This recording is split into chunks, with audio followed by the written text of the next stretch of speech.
Y hablamos ahora con Carlos Bravo de la última excursión del CER, una circular desde campo que recorrió la ermita de San Biascut, el mirador de Collabardina, el árbol de las dos cabezas, Naspún y Forada del Toscar. Ahí se hizo una parada para el desayuno antes de regresar, como decimos, a campo en esta excursión circular organizada por el CER en una jornada reciente, en concreto el pasado domingo, con 26 participantes, 17 kilómetros y medio de recorrido y 710 metros de desnivel. Una excursión que se prolongó durante 6 horas, como nos cuenta desde el centro excursionista Carlos Bravo.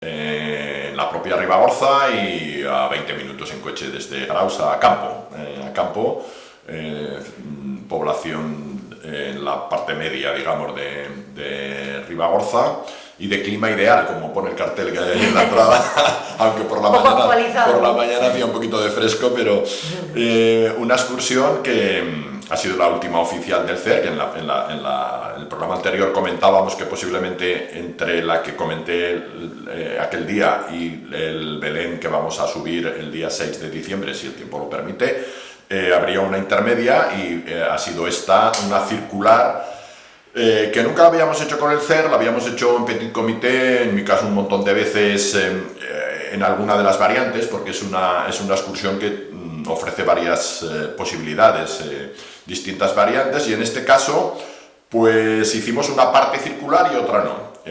Incluimos Forada del Toscar y excluimos Senz, que se puede ir a ambos sitios, a uno de los dos, a ninguno de los dos. La excursión la iniciamos muy prontito, la verdad es que esta vez salimos muy pronto, porque así volvíamos a comer. Salimos a las 7 de la mañana de Graus, que era de noche, y hacía bastante fresco. Ninguna exageración, porque creo que eran 0 grados, que ahora exageramos mucho con el tiempo, porque claro, desde una ola de frío, 0 grados en Graus a las 7 de la mañana, a final de noviembre, pues tampoco es ninguna noticia, ¿no? Casi es más noticia que hasta ahora no hayamos estado a esa temperatura. Sí que es cierto que subiendo, estuvimos 26 personas, que estábamos apuntados 29, pero a última hora fallaron 3. En este caso también de diferentes procedencias, porque vinieron unos amigos de Binefar, que hacía tiempo que no venían, un chico también del propio campo que ya nos esperaba allí, de Benasque, de Seira, y de Graus la mayoría. Salimos con nuestros coches, como hacemos últimamente, ya los distribuimos en 4 por coche, y llegamos a campo un poquito antes de las 7:30, todavía de noche, Es decir, que en este caso empezamos, y subiendo sí que se puso, yo en el coche en el que iba creo que llegamos a 3 bajo cero, O sea, cuando empezamos la excursión hacía un poquito más de frío. Como no estamos acostumbrados este año, pues lo notamos un poco más, pero luego a medida que iba avanzando el día la temperatura fue muy buena, ideal para caminar sin frío, pero tampoco sin calor, y con buen ambiente, con buen sol, cuando ya salió buen ambiente atmosférico. Llegamos a campo, ya no entramos en el pueblo, pasamos a la salida de campo a la izquierda, donde está lo que llaman la chopera, a las orillas del río, donde inicia también el rafting. Ahí aparcamos los coches junto al río, en la misma orilla, y ahí se empieza esta excursión. Remontamos un trocito de río desde donde habíamos aparcado, unos metros, para coger un puente que hay subiendo a la izquierda, que cruza el Ésera, y allí desde el puente pues empieza la excursión, el recorrido circular, salvo la ida y vuelta, como ya comentaré, a Foradada, que ahí se repite el recorrido. Nos fuimos ya en dirección a San Biascut, estaba empezando a amanecer, había algo de rocío, de escarcha, íbamos viendo ya el verde de los campos y al fondo el blanco del macizo de Cotiella y asomando, aunque ya con menos nieve que los días anteriores, había reducido bastante. Y ya el primer tramo por pista llegamos hasta San Biascut. Ahí hicimos una parada. Algunos les expliqué alguna cosita que sabía de este santo, que hay alguna noticia. Es un santo muy peculiar, es que la gente enseguida pregunta, o había gente de fuera, ¿y este santo con este nombre tan raro, no? Porque claro, San Biascut o San Biascut o San Belascuto, que dicen en castellano, a veces lo escriben con B, a veces con V. Y pues es un santo exclusivamente de campo, que no está recogido en el santoral cristiano, ¿eh? O sea que si uno busca en el calendario, no, es un santo exclusivamente de campo, un santo un tanto peculiar en lo que se sabe. Se dice que era un monje del monasterio de San Pedro de Tabernas, que está entre Seira y Barbaroens, un poquito más arriba de campo, que hacía las funciones de correo para llevar mensajes de un del monasterio de San Pedro de Tabernas al más importante de San Vitorián de Asán, debajo de la peña montañesa, y de llevar mensajes por la zona, andando obviamente o como mucho en caballería, se supone, porque es uno de los dos santos que se remonta muy atrás, se sitúa en los siglos, entre los siglos 7 y 8, finales del 7, principios del 8. No se conoce mucho de él, pero sí que en una de estas misiones, una de estas andanzas llevando algún mensaje, fue asaltado por unos malhechores. Algunos hablan de moros, pero los moros estaban ahí, que casi no habían llegado todavía, ¿eh? O sea que no habían llegado aún aquí, porque llegaron ya en el siglo VIII, o sea que fue asaltado y le cortaron las orejas. Se dice que no murió de las heridas, sino al revés, que se hizo bastante mayor. Esto, lo que más o menos, hay algún artículo de algún erudito, bueno, o de estos estudiosos ligados a campo, vinculados a campo, pero todo está en un terreno muy pantanoso de leyendas, que se hizo muy mayor aún y que murió luego, y como era un hombre muy venerado, muy apreciado por sus virtudes en la zona, pues se dice que sus reliquias se llevaron a la iglesia de campo, donde no han sido localizadas, pero se le construyó una ermita y se le convirtió en santo, que en esa zona se tiene gran devoción. La primera ermita, que yo no he conseguido localizar nunca, ayer iba con nosotros, el domingo, iba con nosotros un compañero de campo de Barbastro, que me dijo que él creía que las había encontrado. Un día me metí por allí, pero no supe, pero sabéis que casi no queda nada. La primera ermita, que le llaman San Blascut Viejo, estaba un poquito más lejos, un poquito más arriba. Y luego se hizo esta ermita, que está muy cerquita de campo, al otro lado del río Esera, pero muy cerca de campo. Muy bien arreglada, estaba cerrada, pero incluso hice alguna foto por la ventanita que hay, que se puede fotografiar con el flash. Está muy bien arreglada y hay un cuadro del santo presidiendo el altar, digamos, de la ermita, que yo no he podido ver de cerca, pero que está el santo sin las orejas, porque le cortaron las orejas. El original se ve que fue quemado en la guerra civil, pero hay una réplica prácticamente idéntica. Aprovecho ya para decir que precisamente por esa circunstancia de haberle cortado las orejas, se considera que es un santo que protege del mal de oídos, y de hecho en las romerías que se hacen allí, que ahora voy a contar, se unta con aceite, sobre todo a los niños, los oídos, porque supuestamente pues el santo es protector, igual que Santa Lucía protege la vista, pues San Belascuto protege del mal de oídos. Vuelvo a lo anterior.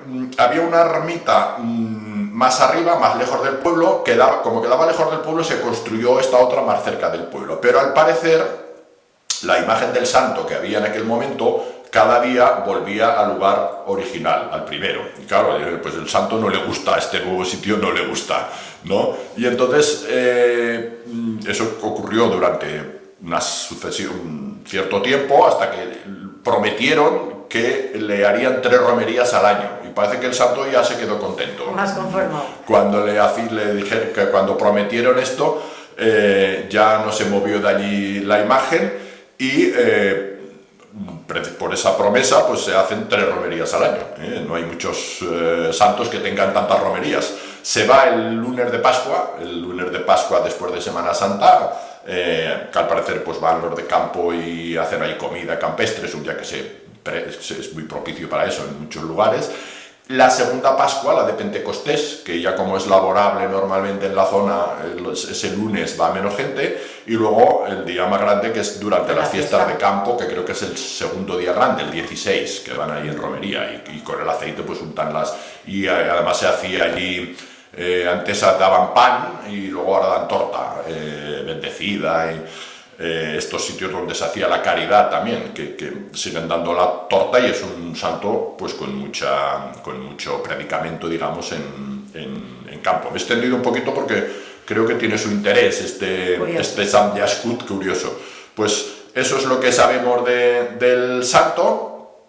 Ahí estuvimos un rato, no mucho, porque hacía fresco todavía en la ermita, y allí hay una variante que mucha gente no sabe, porque la mayoría de la gente... El PR, esto es el PR 121, PRU 121, una parte del camino, marcas amarillas y blancas, bastante desgastadas.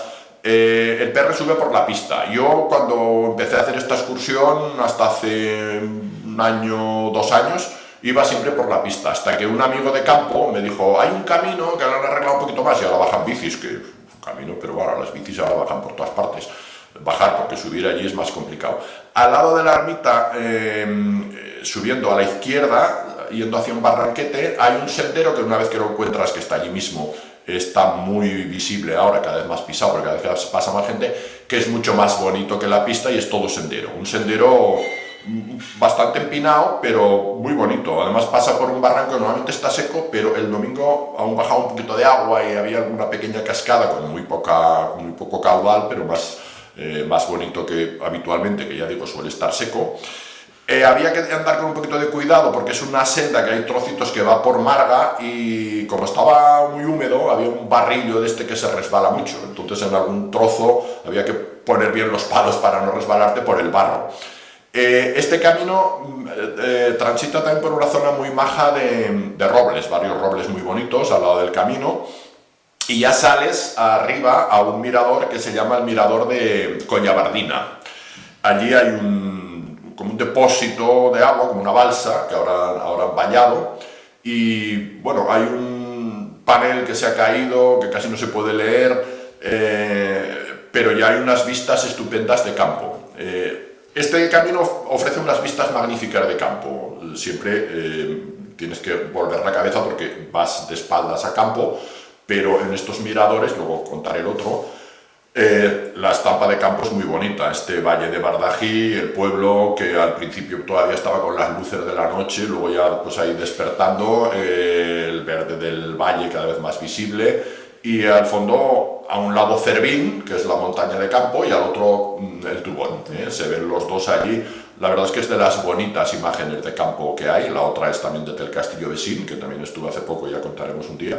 Hay un poco, nos reagrupamos y desde allí acogimos el PR, que ya deja la pista y sigue subiendo por sendero, con lo cual toda la subida hasta arriba, a donde vamos a llegar ahora, que es el árbol de las 2 cabezas, que ahora contaré, es por sendero muy bonito, un poquito resbaladizo en este caso por la humedad de la noche y del día anterior, pero ya digo, no estaba helado.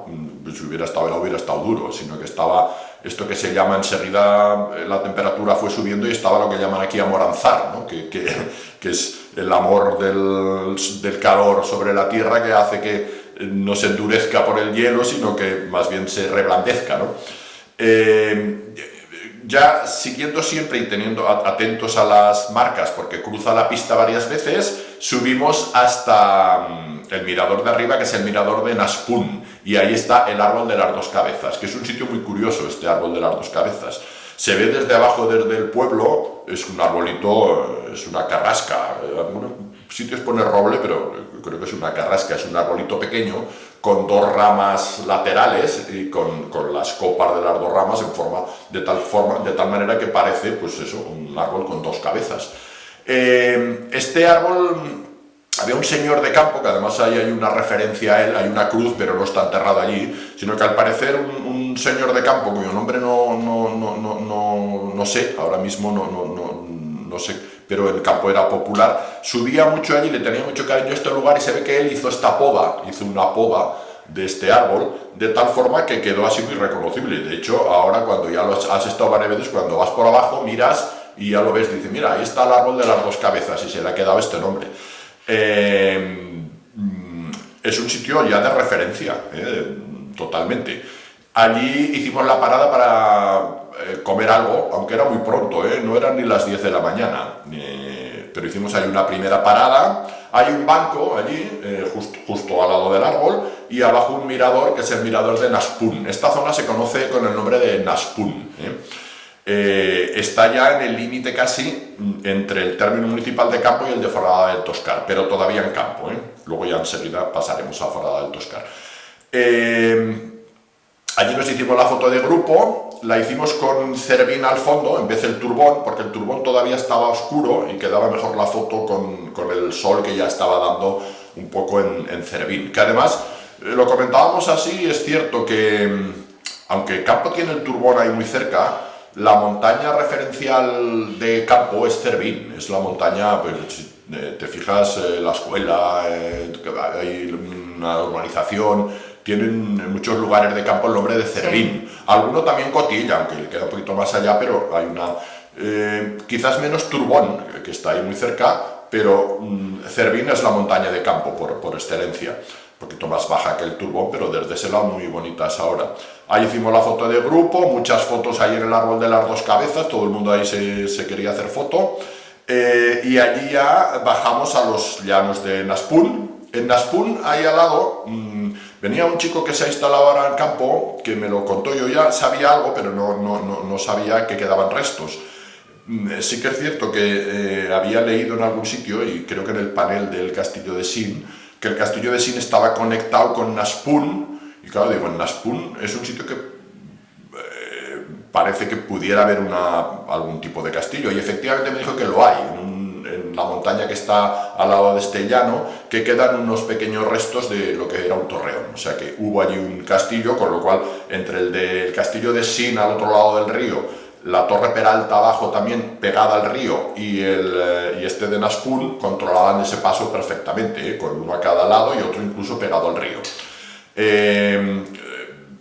Allí estuvimos un rato y ya nos fuimos, pasamos este llano y ya nos metimos en la zona que llaman el Carrascal. Aquí hay un par de zonas, uno le llaman el Caixigá y otros el Carrascal. El Caixigá llegó a haber hasta una discoteca en Campo que se llamaba así el Caixigá. Yo me acuerdo cuando era jovencito, no llegué a ir nunca, pero mucha gente de mi generación sí que iban ahí al Caixigá.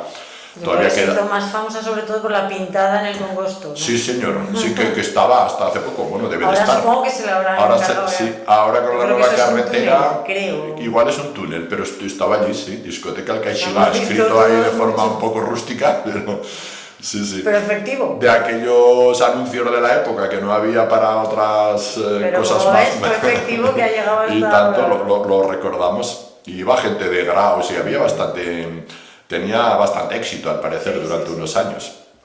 Según me han dicho, hasta algún noviazgo entre gente de Graus y de Campo se estableció de allí, alguna relación.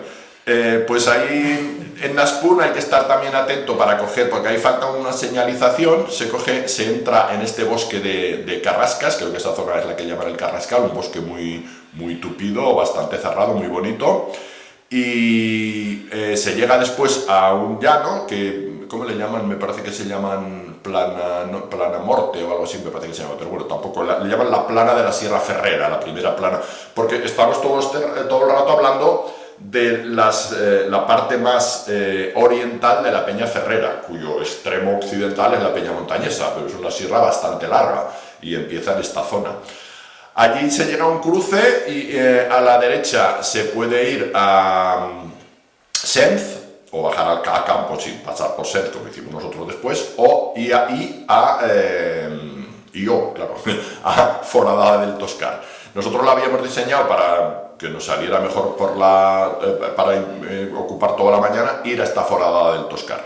Esto era antes un sendero, pero luego han hecho una pista, ahora es pista. La verdad es que para los senderistas ha perdido un poco de atractivo, porque era más bonito el sendero, yo recuerdo que la primera vez que fui por sendero, era más bonito, pero bueno, han hecho ahí una pista, al parecer sufragada creo por los cazadores, que en esa zona tienen bastante fuerza. Vienen muchos cazadores navarros y vascos a esa zona, muchos, luego lo contaré porque lo encontramos, y ya no es la primera vez. Otra vez justamente en este sitio encontramos también cazadores y tuvimos que caminar deprisa, como nos ocurrió el domingo en un momento determinado de la vuelta. Pues bueno, bajamos por esta pista, bien no mucho rato, siempre ya en bajada, ya un trozo bastante pronunciado, llegamos a Foradada del Toscar, que es un pueblo bastante desconocido. Yo tengo que reconocer que algunas partes del pueblo no las había visto nunca, Y una vez que llegamos allí dijimos, pues bueno, le damos la vuelta entera al pueblo, ¿no? Que está partido en dos, literalmente por la carretera, y está la Villa Alta, creo que le llaman, y la Villa Baja, y fuimos por ambas, Cogimos allí un trocito de carretera y un camino, subimos a la villa de arriba, que hay menos casas creo que en la de abajo. Allí justamente al lado hay una pared, bueno, está la zona esta también de escalada, y había, además, bueno, estaban ahí practicando escalada unos cuantos, Ahí apareció un buitre que le hice una fotografía ahí, vigilante y oteando desde una roca, ahí imperial, ahí no se movió todo el rato, al final voló, pero estuvo un buen rato ahí controlándonos. Dimos la vuelta por esa zona del pueblo, cruzamos por, si no recuerdo, por debajo, que no hay que cruzar la carretera, para pasar a la villa de abajo, donde está la iglesia.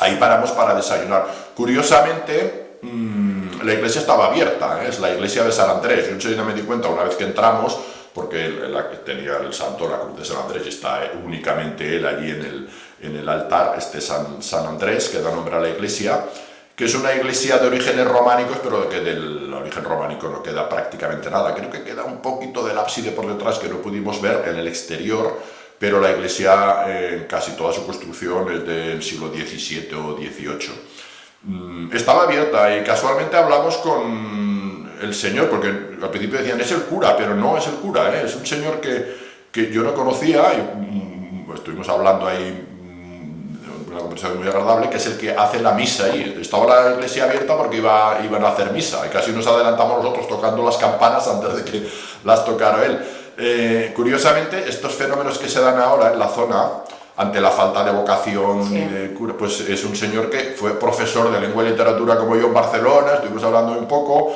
está jubilado y hace las misas. Además me dijo que hacía en Torres del Obispo, venía un chico de Juseo, digo, pues mira, este también hace las misas en Juseo, y efectivamente, y nos estuvimos hablando, pues que él tenía potestad para transmitir la palabra de Dios, digamos, y que cada fin de semana pues hacían diferentes pueblos, y eso nos permitió ver la iglesia por dentro, incluso subir a la torre, que queda ahí una campana, y al lado ahí había una casa, ¿cómo se llama? Casa Cabesaco. Enfrente de la iglesia hay una casa Cabesaco que tiene una inscripción allí de 1515, me quedé con la fecha del siglo XVI, el origen de la casa, muy restaurada. Y en la casa de al lado, que no recuerdo el nombre, había una ventana también muy bonita, esta zona de Foradada del Toscar. Allí paramos para el desayuno, que ya era una hora mejor porque cuando paramos en Naspún era un poquito pronto. Ya el solecito, ahí la mar de bien. Foradada es un municipio de Ribagorza, que mucha gente no lo sabe, que es de Ribagorza, pero es de Ribagorza, y además tiene unos cuantos pueblos, a un lado y al otro del río. Como está en el lado del Sobrarbe, aparentemente, en la margen derecha del río Esera, parece que tenga que ser Sobrarbe, pero no, es Ribagorza, y además la capital del municipio es Foradada, que por lo que he leído escasamente tiene 30 habitantes, lo que es el pueblo. Pero, no sé si me acordaré de todos, pero engloba varios pueblos que parecen de Sobrarbe, como es La Cort, que es el bar que está en la carretera, Las Corz, que es otro pueblo que está más abajo, ya casi fue Vanos, pero de Foradada, y luego Viu, Sens y Murillo de Liena. Yo creo que Murillo tiene más habitantes que Foradada, porque yo vi que en el conjunto del municipio era un sitio leído que eran 150, y no salen las cuentas y no tiene más Murillo, porque los demás tienen poquísimos todos. Por eso tengo que yo creo que Murillo... Está Vacamorta y está Espluga también, y Las Colladas, pero todos esos... Pues mira, eso no lo he mirado yo, pero probablemente tenga más habitantes Murillo que el propio Foradada del Toscar. Con este nombre que parece sacado del Quijote, A mí siempre me trae resonancias del Quijote, de Dulcinea del Toboso, del Toscar, Foradada del Toscar. que algunos se pasan de finos y dicen agujereada del Toscar, pero no, no queda muy bien. Bueno, pues ahí estuvimos, retornamos por el mismo camino hasta arriba, hasta la zona esta de Peñamortes, ahora recuerdo el nombre, Peñamortes se llama la parte de arriba donde confluyen los dos municipios de Campo y de Foradada. Ese fue el trozo que repetimos y allí ya nos fuimos en dirección, un camino muy bonito, que también hay que estar atento para coger siempre el sendero y no la pista, porque es mucho más bonito por el sendero, en dirección a Sens. En este caso ya no fuimos a Sens, porque si vas a Sens luego tienes que bajar, hay un buen trozo de carretera y no nos apetecía bajar mucho por la carretera y además pues como habíamos programado la excursión para volver a comer, nos venía mejor de tiempo. Justo ya cogimos este sendero, que es también el PRU 121, y llegamos a un punto, justo cuando ya llegamos a la confluencia, es decir, a la bifurcación, que puedes seguir hacia Sens o bajar ya directamente a Campo, pues ya estaba ahí un cazador. Ya vimos ladridos y justamente había un cazador. Y ya, claro, ya cunde un poco el pánico porque da un poco de... Es una de las cosas que comentábamos, que en esta época de caza es complicado. No. Sería muy interesante que de alguna forma pudiéramos saber también con antelación... Tú no puedes estar llamando. Claro, porque no sabes que no lo sabes. Además, estos cazadores aquí vienen grupos ahora de Tarragona. Estos eran navarros y vascos. Pero me refiero que es que vienen de muchas partes. Ahora es que no puedes... Siempre lo digo que en Sobrarbe tienen esta aplicación Z-Trails, que lo hacen mucho para los ciclistas, pero que es un servicio estupendo porque sirve a los excursionistas. Yo cuando voy por el Sobrarbe lo miro, pero claro, en Ribagorza no existe esta. El jueves o el viernes ya tienes ahí en los sitios donde cazan y tú ya lo sabes con antelación. También es verdad que algunas veces nos hemos encontrado con cacerías que no estaban anunciadas porque las deciden en el último momento. También es verdad. Pero bueno, tienes ya una referencia. Y claro, es una cuestión que no es menor, porque hay un punto de peligro importante. De vida o muerte. Sí, de vida o muerte. Y no quiero ser aguarero, pero a mí me viene a la cabeza, no lo comenté con nadie y lo comento ahora aquí. En Campo yo recuerdo porque eran conocidos y bueno, yo daba clase al hijo, hubo un accidente mortal no hace tantos años de caza, Pues estaban ahí los cazadores y ya tienes que negociar, claro, ya lo que te digan ellos. Bueno, dijimos, sí, pues, una negociación en inferioridad. Lo que te digan ellos, porque la negociación es lo que te digan ellos, porque si no haces lo que te dicen ellos te expones. Sí, ya me estaba en alguna de esas. Pues les dijimos, queremos bajar por aquí, podemos. Y dice, pues si bajáis ya todos enseguida y agrupados, yo ya llamo, porque justamente cazaban allí y ya vimos 2 puestos más. Pero dice, estamos empezando ahora. Empezaban un poquito tarde, pero dice, pero yo ya llamo y en cuanto paséis un trocito primero ya salíamos fuera de la cacería y ya nos agrupamos todos y fuimos. Yo recuerdo que me había sacado el aurora rojo y digo, me lo vuelvo a poner porque iba de negro. Digo, no es cuestión, digo, mejor que te vean. Y ya bajamos agrupados, ya salimos de la zona de caza, no tuvimos ningún problema. Y por ese camino pues ya retornamos, no pasamos en este caso por la torre Altemir, que llaman también, tiene otro nombre que ahora no me sabe, pero bueno, el torreón que está ahí al lado del río, que en este caso no pasamos, y ya salimos prácticamente a las orillas del Ésera, a la margen derecha, sí, bajando y enseguida al puente y cerramos el círculo. A la 1:30 estábamos ya otra vez en los coches, desde las 7:30 redondeando que habíamos empezado. Y entonces el camino para empezar el sendero ese se encuentra fácil una vez cruzas el puente. Una vez cruzas el puente. Para empezar pues, bien, a la quien quiera hacerla, sí, a la una izquierda. vez cruzas el puente a la izquierda. Hay que estar atento a las señales porque el camino te lleva más hacia... El camino, hay un momento que hay una bifurcación que la pista principal va hacia la derecha. Que por eso digo que ese punto es ese punto hay confusión. De hecho, los que iban primero los llamamos los que conocíamos porque iban primero algunos hablando y así.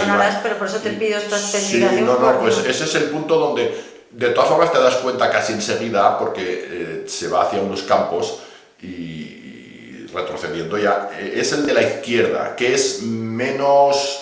Es una pista menos clara, menos marcada que la que va hacia la derecha, que es la que parece que es por la que tengas que ir. Y ahí hay un pivote, pero no está, si no recuerdo mal, pero no está muy claro, ¿eh? La gente suele coger la buena, hay que cogerla de la izquierda. De todas formas, hay que ir, para si alguien se duda, el punto de referencia es la ermita, que se ve el edificio enseguida ya. Y hay que ir a la ermita, porque ahí el PR sigue desde la ermita. Y el otro punto que tienes dos opciones, desde la ermita el PR está marcado por la pista, más a la derecha, y el sendero este, que creo que le llaman el Camino de las Gradas, está a la izquierda, y ese sí que ahora le han señalizado algo de bicicleta, pero no está, el arranque ahí al lado de la ermita no está marcado, ¿eh? Son los dos puntos. Luego por arriba pues tienes varias bifurcaciones, pero está más o menos bien señalizado. Nos salieron 17 kilómetros y medio, unos 17 y medio, prácticamente 17 kilómetros y medio. Estuvimos un poquito menos de 6 horas, pero redondeando 6 horas, de 7 y media a 1 y media. Y de desnivel nos salieron algo más de 700, entre 700 y 750 según los GPS, porque cada uno marca distinto. Pero yo creo que unos 710, un poquito más de 700 de desnivel acumulado, sí.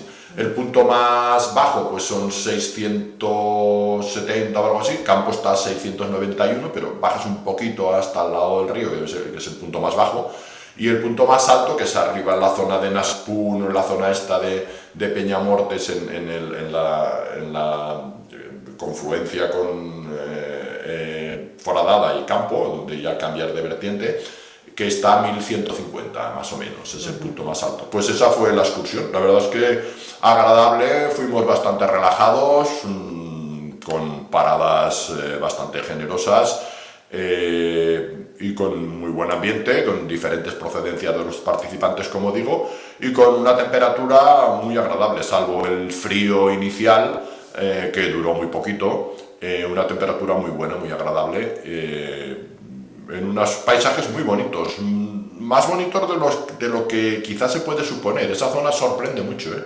Además ahora se ha puesto bastante de moda, hay gente de campo que sube bastante aquí al árbol de las dos cabezas, porque alguna vez he estado yo por ahí y veo algunos que dicen, subimos cada fin de semana a almorzar aquí.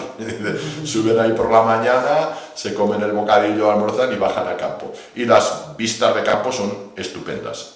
Pues nada, la próxima ya el Turbón, ¿no? Las próximas dos citas del CER, si no sé, que en principio no se añade alguna intermedia, las dos citas siguientes ya son dos hitos anuales, vaya ya. El día 6 de diciembre la subida del Belén al Turbón.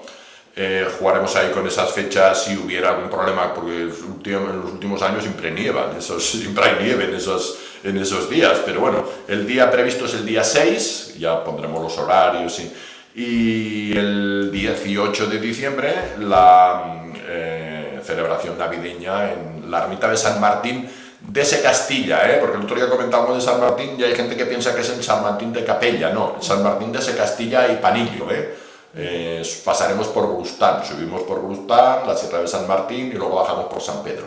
Perfecto. Y ahí será el cotillón navideño, ya los iremos anunciando en próximos programas. Perfecto. Y contándolos después. Muy bien, pues muchísimas gracias, Carlos. A ti, Elena.